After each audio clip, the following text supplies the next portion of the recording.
everybody. Apologies for our late start. I was having some technical issues. But thank you so much for joining. We are going to discuss The Death and Life of Iphigenia by Susanne Wilson today.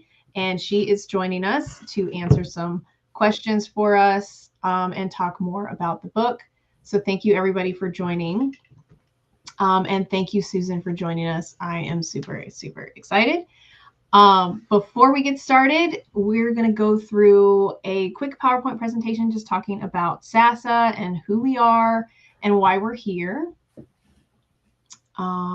So SASA is a nonprofit organization that works to promote the study of the ancient world and engagement with our human deeper pasts, building a grassroots movement through outreach, collaboration, accessibility, and public scholarship. We work toward our goal of inspiring a wide, inclusive community of scholars, learners, and students. You can find us pretty much on every single platform, social media platform. So if you want to help us save ancient studies, please give us a follow and share our content. And then just for the live book club protocol, for our viewers out there on YouTube, Twitch, and Facebook, you can ask questions and make comments as we are discussing. So I would just ask that you be kind and respectful with your questions. Please feel free to ask any questions that you have.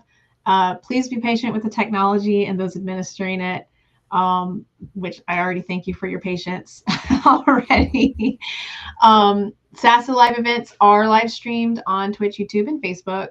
And then if you miss a recording or you're not able to see the whole thing, it is posted on our YouTube channel after the fact, so you can go back and rewatch. And just have fun. You can become a recurring donor as well. There is a little QR code up in the corner right now that you can click on to become a recurring donor. And you can also, if you have not purchased the book, The Death and Life of Iphigenia, if you purchase it from our bookshop.org website, then SASA gets a little bit of the proceeds from that as well. And I'll be putting the QR code up for that as we get into the discussion as well. And that is it. So let's jump straight into the questions. Oh, let me fix that. There we go. There we go. That's better. Okay. So welcome, Susan. Thank you. Thank you for having me. I appreciate it. Actually, you know what? Is it Suzanne or is it Susan? It's Suzanne. I'm so sorry. That's okay. It's not my real name anyway, so. Okay. Fair enough. Yeah, it's okay. Okay. So in your own words, can you tell us what this story is about? Yeah. So, well, first of all, I want to say that there are many ways to pronounce her name, and I say it a little differently than you. Okay. So I say Iphigenia. Okay. And so this book is a retelling of the myth of Iphigenia, and it takes place in the late Bronze Age Greece, and it's kind of it's immediately before the Trojan War begins, and so the events that take place in this book immediately set off the events that, or the Trojan War. So. And it's a coming of age story for Iphigenia, who is a princess who is, unexpectedly removed from her role in life and placed into a whole new situation.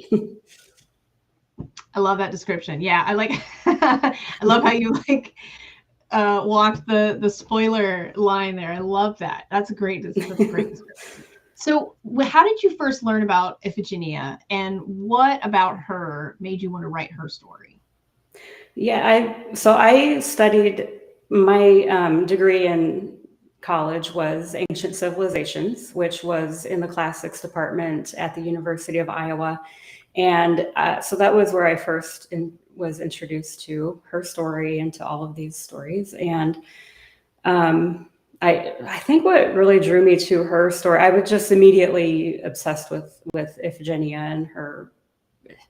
She was a pawn in the games of kings and gods, and she had no say in the matter. She had no choice, and she has a very tragic story. And I think I was just drawn to that, and I always wanted her to have a different story. I mean, she does have two different endings in the mythology, and but there's also a whole gap of time where we don't really know what happens to her. Kind of just always wanted to know what happened in the meantime, I guess, between her, kind of being taken from her original position and put into a whole new position. So Yeah. So I first learned about her because I was a little bit obsessed with Artemis. And so I went on this like Artemis research kick, and I learned about her that way. And so when I saw this pop up on Bookstagrams, when I first saw your book, I was like, oh my goodness, this is going to be great. I love it. I can't wait to read it. And I guess I was not aware that there were plays, like several plays written about her. I guess I just thought that, Hesiod or Herodotus had like mentioned something about her in their histories. Didn't realize that there were like full length plays, and that this was, something that the ancient Greeks would have been talking about a lot, I guess. So it was really cool to read that story. And I guess that kind of goes into my next question. So the death and life of Iphigenia is quite comprehensive, and you do an amazing job of depicting a very realistic ancient culture of ritual and the roles that women played in domestic life and as priestesses. How did you approach your research for both the Mycenaean and the Taurians side? Because the cultures that you depict, while they're very similar, there's little like minute details that are very different. And I loved that. So like, how did you go about approaching that research? Well, thank you. First of all, I appreciate all of that. But so yeah, she starts in Mycenae, and then she ends in a whole different place and in a whole different culture. And I really relied heavily on. There's a book called The Portrait of a Priestess by Joan Connolly. I don't know if anybody has read that, but it's a really wonderful book that dives deep into the roles of princesses, or I'm sorry, priestess. I think I said that wrong. The Portrait of a Priestess. And anyway, it really dives deep into the roles of priestesses throughout Greek history. And so I relied heavily on that book. And then I relied most heavily on Euripides' plays, Iphigenia in Aulis and Iphigenia in Taurus. So, and I've also read all of the other plays too, Agamemnon and the Libation Bearers and all of those. And I just kind of tried to tie it all together. And then as far as the research goes, I also worked closely with one of my previous professors. Her name is Mary Depew, and she was very generous with her time. And, I kept asking little questions, like, especially about the roles of women and roles of women in religious ceremonies and rituals. And so, yeah, I also, there's a book called Greek Religion by Walter Burkett. I have that book. Do you? Yeah. I do. I have that book. It's so good. Yeah, I have it right here. Yeah, it was right there. I was just turning to look at it. That's awesome. Yeah, it's a good resource. It's a great resource for inspiration and everything. Yeah. Awesome. That makes me excited, because it's like that's a book that I've been using in my own storytelling and everything. So it's just from like how detailed you were able to get and how realistic you were able to make those things in your story, I feel like I'm on the right track. Yes. Is this the version Yours that is you in have? much better condition than mine. I got mine from like Yeah. thrift books, and it's Oh, a okay. little, it's a little beat up. The funny thing is that this was one of my textbooks from college. So this is 30 years old, and I saved all my textbooks. So I'm really That's glad I awesome. did. Yeah. That's Yeah. awesome. Oh, and then there's also this one too, Minoan and Mycenaean art by Reynold Higgins, and this is great. It has like lots of pictures and drawings. Yeah, And that looks awesome. yeah. In terms of the other book that I have is the Cambridge Guide to Homer. I don't know if you've heard of that one or not, but that one has like little like passages. It's, I don't know, the chapters are like 2 or 3 pages long, and it goes through like different just like different things that happen in Homer's works. So but anyways, Nice. back to the topic. So what assumptions did you have going into the research that were challenged by anything that you found? I think the biggest one was the role of women and in society and in religion as well. So we all have, I think most of us have this idea that women were like restricted to the home, and they had to wear head coverings, and they couldn't leave the house. And especially in the Portrait of a Priestess, that book, she really challenges that notion. And there's, I guess, maybe some newer research showing that the status of women got increasingly worse through time. So when we think of women not being able to leave the home and stuff, that's more of a later period of ancient Greece.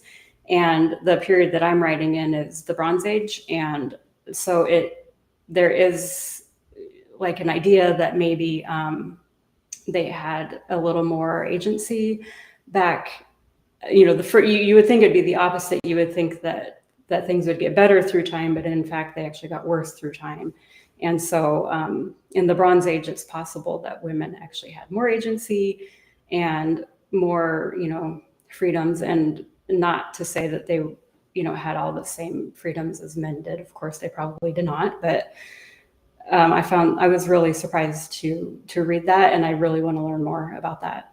Yeah, Aspect. that's a really awesome thought. That I don't know if I've looked at it from that specific lens before, but I feel like there's a lot that speaks to the truth of women having more agency and stuff in the Bronze Age just by looking at like Homer's myths. Like, you have the Amazons, and then yeah, I guess just mainly just like the Amazons. You just have like a lot of women in ancient history and in ancient myth that do a lot of things. So yeah, that is interesting to think about. And even like Atalanta, she had a lot of agency as well. So yeah, that's interesting to think about. I hadn't thought about it progressing, or I guess regressing. Yeah. Like that before, but yeah. Okay. Well, one of her points is that a lot of what we think we know now from Greek culture comes to us from Victorian research, because in the Victorian period, there was like this huge resurgence of interest in ancient Greece, and as we know, the Victorian ideas of women were quite repressive. So it kind of makes sense that if we're learning about ancient Greece through a Victorian lens, it would make sense that they would stick us in the house.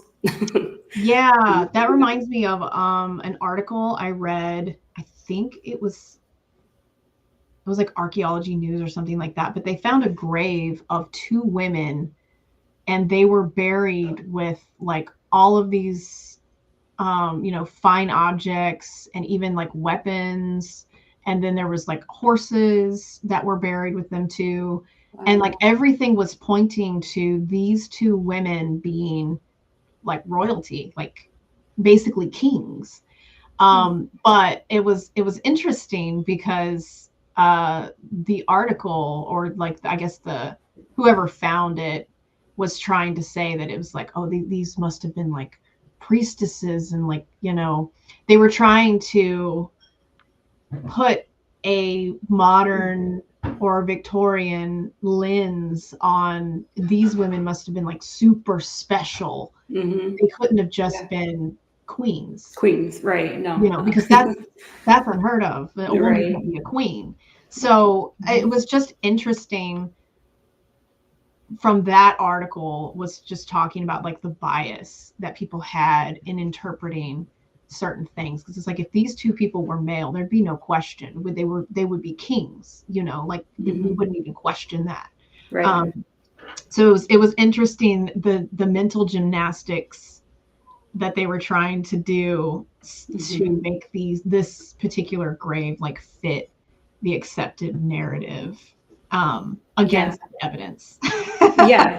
Well, there's like a whole idea in archaeology that if they come across something that they don't understand, then it has to be ritual.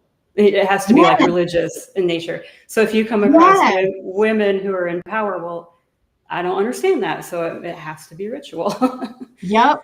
Yeah. Yep. And even like objects, and that's something I started thinking about that because my husband and I, we went to a museum in Atlanta, and they had like a Bronze Age like section, and it was like every little thing that I saw, it had something to do with religion or ritual or something like that. Or and there was another article, they had found a sandal in a well or something like that, and they were like, oh, what was the religious significance of this? And I was like, maybe they just lost their shoe in a well. Possible. Or they threw it away. It was broken. Or they threw it, like maybe they sent their muddy sandals on the edge to like get some water to wash them, and they accidentally knocked them out. You know, like it's hilarious. Sometimes some of the things that are attributed, and it could just be like everyday, like an accident, or just like everyday life of some aspect that we don't even think about anymore. But yeah, it's fascinating to me, and I love it. I really love learning new things and reading new things like that, and challenging myself to kind of think outside the box when I read stuff like that too. So yeah. And I really loved reading that in your book too, because you challenged a lot of the established norms in a very digestible way. Like, it didn't, like, after I read it, I had to like think about it, and I was like, that challenged a lot of things. But you wrote it in such a way that it felt natural. It like, looking back on it, I was like, I don't understand how that could have been interpreted any other way, or like how that could have been written any other way. So just great job on that. I really thank you. Thanks. Okay, so that jumps into my next question. So you unapologetically dive into some gruesome aspects of worship in ancient times. What was your source of inspiration for these details? Well, okay, so there's a few different things going on there. First of all, we know that they sacrificed animals on a regular basis. So we have archaeological evidence of that, and we have written evidence, so that, you know, it's not very difficult to take that next step to human sacrifice. Right. And then we also have written evidence of human sacrifice. So that, I guess, just kind of in general is my inspiration for that portion of it. But then also the portion of her story that takes place in so-called Taurus, which wasn't a real place, but it supposedly takes place in what's modern day Crimea, and the traditional Greek thinking about that region, and remember this is propaganda, that they're saying that these people are so barbaric that they sacrifice castaways. So if you wash up on their shores and you're a man, they're going to sacrifice you.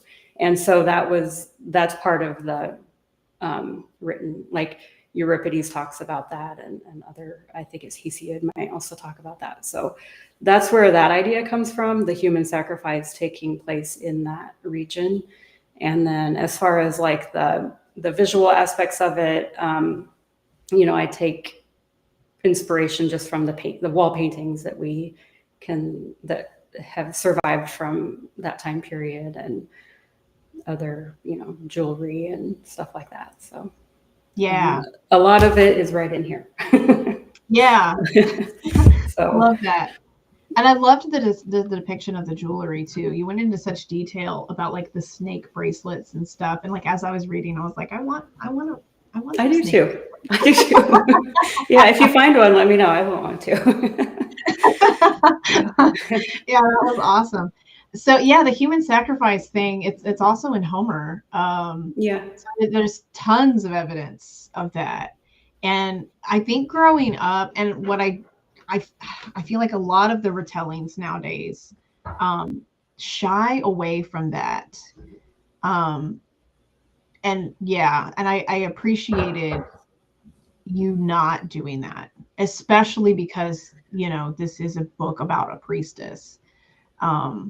And it just made it feel really authentic, especially for somebody who loves the classical Greek myths, and learning about that time period. So yeah, hard to read, but also it's just like I feel like I'm there, and experiencing this. It definitely removed a level of the romanticizing of the time period, which I appreciated a lot. Because like I said, I don't feel like a lot of retellings, or a lot of the stories that are inspired by Greek mythology are going to that level of authenticity, and probably by design, but also like, yeah, it's hard. Yeah, it's hard. It's hard. There was a scene in my book that was really hard to write. I won't, I don't want to give away spoilers, but it was a scene that was really hard to write, and it had to kind of do with that. And it wasn't human sacrifice, but it was.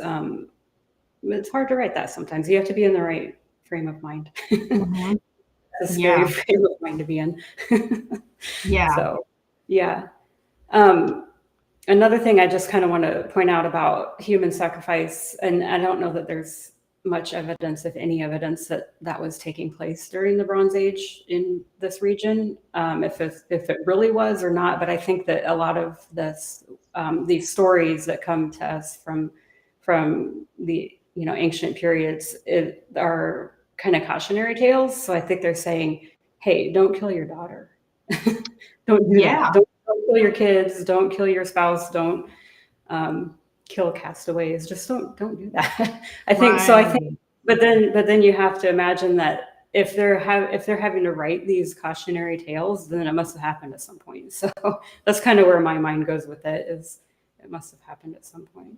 Right. A lot of self-fulfilling prophecies happen in ancient Greece, and it's like, just just don't do these things, and you won't find yourself in this kind of trouble.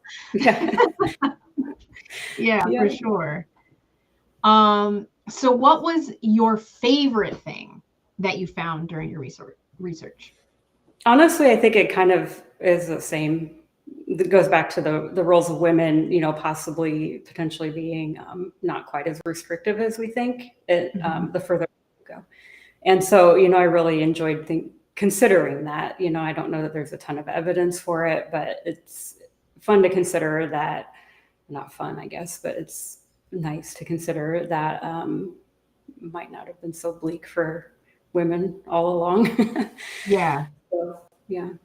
And it was nice to kind of to write my story from that angle versus the other angle of complete restriction. Yeah. Yeah, and that was refreshing. I mean, you made a character that, and I love the way that you like imbued her with this kind of naivety and immaturity of a teenage girl, especially like when she first gets there, and she's still has the mindset of, I'm a princess, that works beneath me. Mm-hmm. um and you just did it so well and so believable, and then let us through working with these women and forming these kinds of sisterhood bonds. We see her grow and mature through these simple acts of domestic life in the ancient world. And I love the detail that you put into it, and it just felt really natural and real. It felt like I was if a Iphigenia. However you want to say Yeah. it. Oh, okay. So this was one of my favorite things. So she accuses the Muses of telling more lies than truths. Mm-hmm. Can you speak a little bit more on this and how that became a main theme in your story? Yeah, so that's actually the main theme. I'm planning a series, I'm writing a series, and that's actually the main theme of the whole series is it's kind I think it's me kind of struggling with the times that we live in right now where you don't know what you can believe. Mm, And I think that's always been the case. In fact, I know it's always been the case, but we live in a time now where I think we're more aware of that than historically people may have been in the past. And um,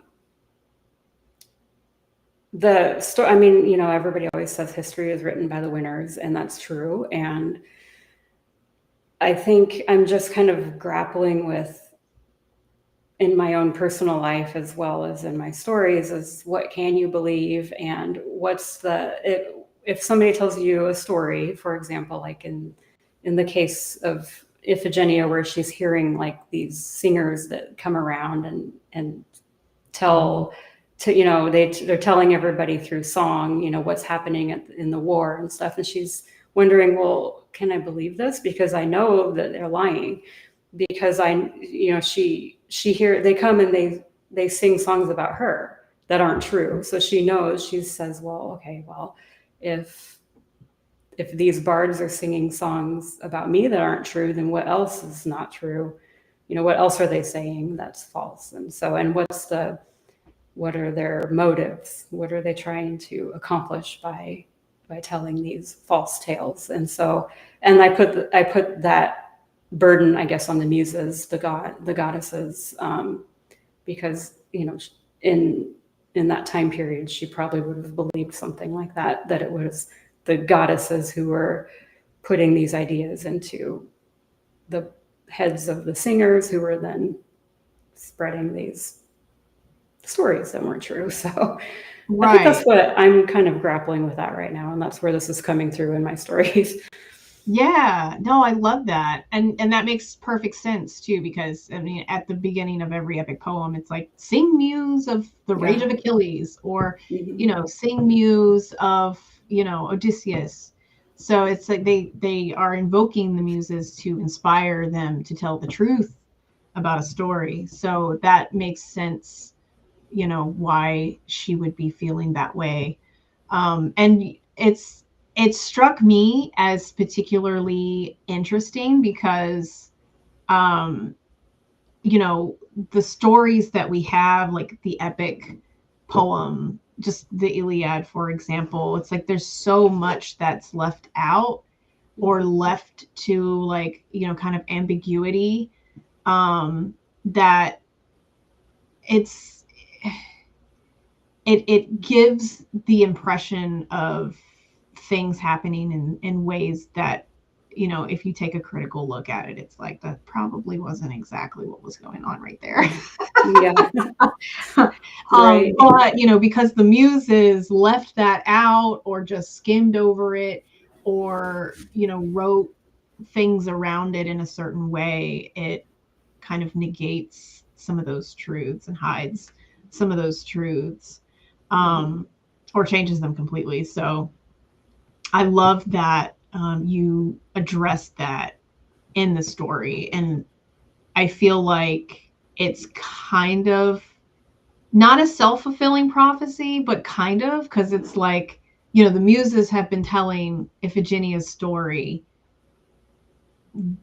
throughout the ages wrong. Here's the real account. And I Yeah. love that. I love how that kind of, what am I trying to say? Like, tells the reason for the book, if that makes any sense. Okay. Yeah. Yeah. But anyways, so I appreciated that a lot. And then, okay, so you have another book coming out about the House of Atreus. What fascinates you about this household and the stories around this household more than others? Yeah, I think that just stems from Iphigenia. I just was so drawn to her story back in the day when I first started studying this this time period and these myths, and she's part of the House of Atreus, and there's all sorts of drama. Yeah. There's drama in every Greek story, of course, but there's cannibalism, there's all sorts of murders, and there's all sorts of drama. Yeah. And I also have always been kind of interested in the Trojan War, and so this cycle surrounds the Trojan War and all of that. So I think that's probably why it just all stems from Iphigenia and the Trojan War. Yeah.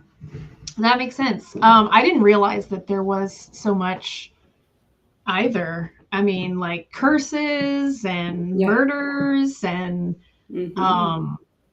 obviously I knew about Agamemnon's wife and son and like everything that goes down with that.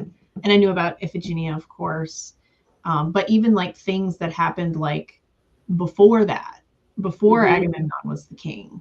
And it's there's a whole saga there of like curses and terrible decisions. Yeah. It's like a double cursed house. It was cursed once and then again, and it just kind of just keeps going down the line. And yeah. I and wonder then what like ancient Greeks thought when they read about that, or they taught the history of that to their students or their children or whatever. Like what was the lesson for them that they were trying to instill? Because it almost feels a little like kind of double-edged sword, because Agamemnon was this hero. He was the favorite of Hera. He was this glorious person in battle. He won the Trojan War and led them all to victory. And like there's lots of, he was called godlike Agamemnon by Homer. And so it's like there's all these things that are like, be like Agamemnon, but then at the same time it's like, oh, I mean, you might end up stabbed to death in a bathtub. Yeah. If you take it too far. Like, Yeah. I wonder, like, I don't know. I guess I just wonder, like, what was the curriculum in ancient Greece around this topic and around this household? Yeah, to me, it seems so, like we were saying earlier, just like this is why you don't kill your daughter, because then your wife is going to murder you in the bathtub. And this is why you don't, eat people. And this is why you don't throw people over cliffs. And this is why, because this is it's going to be a generational problem if you do these things. Mm-hmm. But then, yeah, the fact that he's portrayed as a hero. The Greek stories and Greek traditions seem to always be about opposites, so like everything seems to be balanced. So, maybe it kind of stems from there. So you have like Apollo, who's the god of healing, but he's also the god of plague. So right.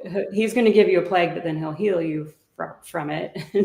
And you have like all of the gods and goddesses have these kind of opposite, within themselves, opposite features. And so, maybe that's Agamemnon, especially if he's godlike, would have, he'd be a really bad guy on the one hand, but then also a hero on the other. But then I also think that their definition of hero is probably a little different than ours today. So, yes, yeah, I would agree with that. Mm-hmm. And there's probably like a lesson there too. Like, don't take it too far. Like hubris is gonna come down on your head. Yeah. So.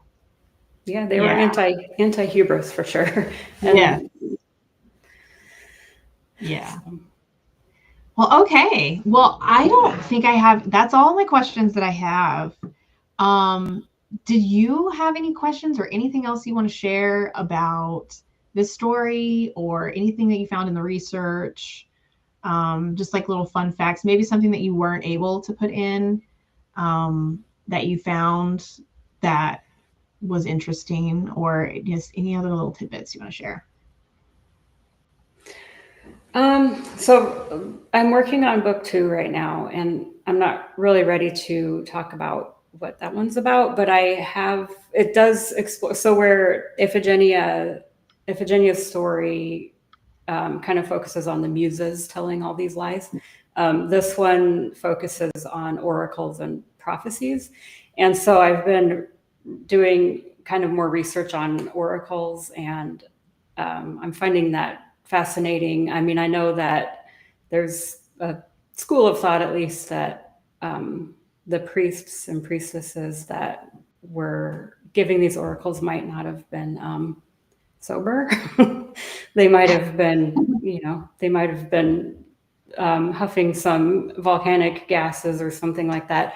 And so I'm really interested in kind of exploring more of that aspect of things, and how you can interpret. You can hear an oracle and then interpret it however you want. So yeah.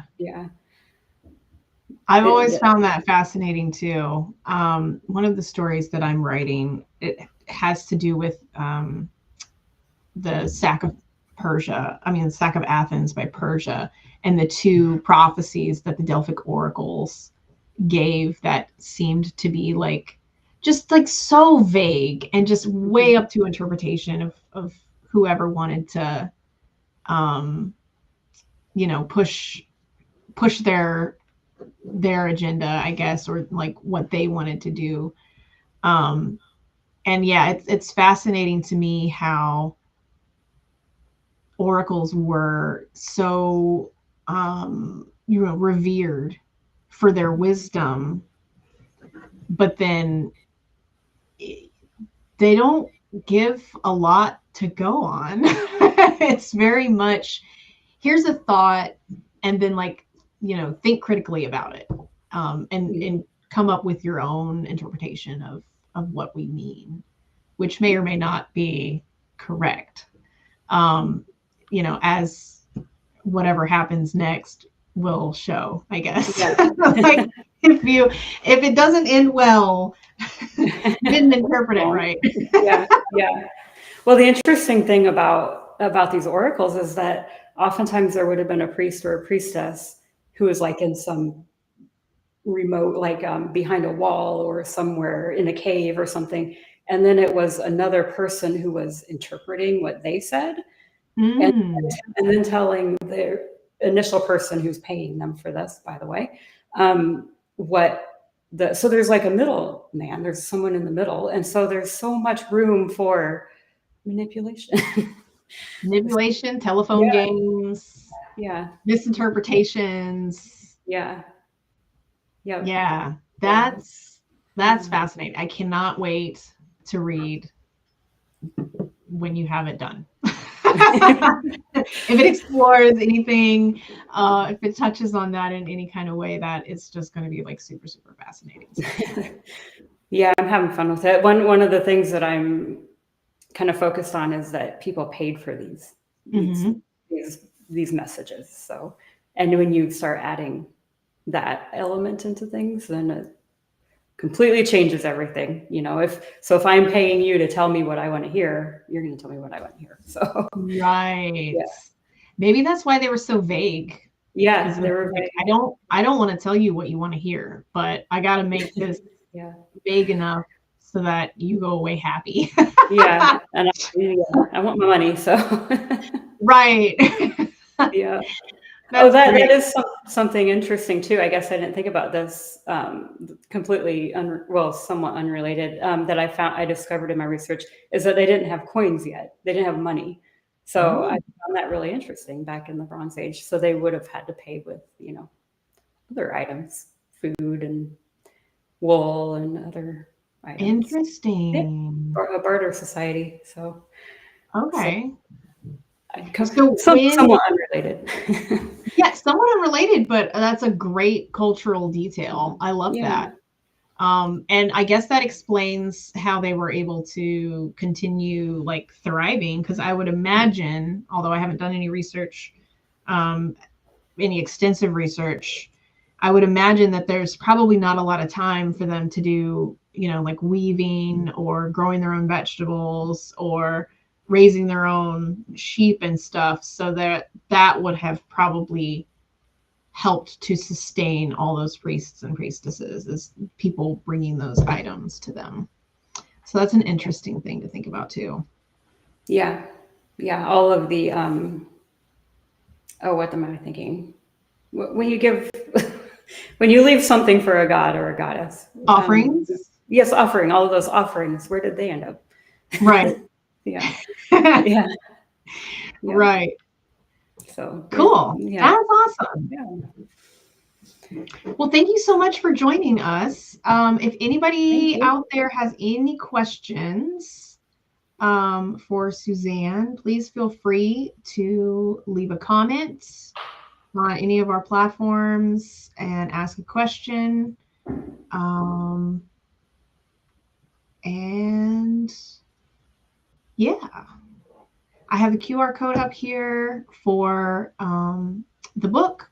If you would like to read it for yourself, I highly, highly, highly, highly recommend it. It is a fantastic story about like you said, it's a coming of age story about a young princess turned priestess in the Bronze Age, packed full of lots of historical and cultural details that are just fascinating for me because I'm obsessed with that period of time. So reading a book that feels this authentic and this immersive was great. So highly recommend. Thank you very much. Really appreciate that. Yeah. And when your next one comes out, we will have to have you back on because Okay. yeah, I've really enjoyed this.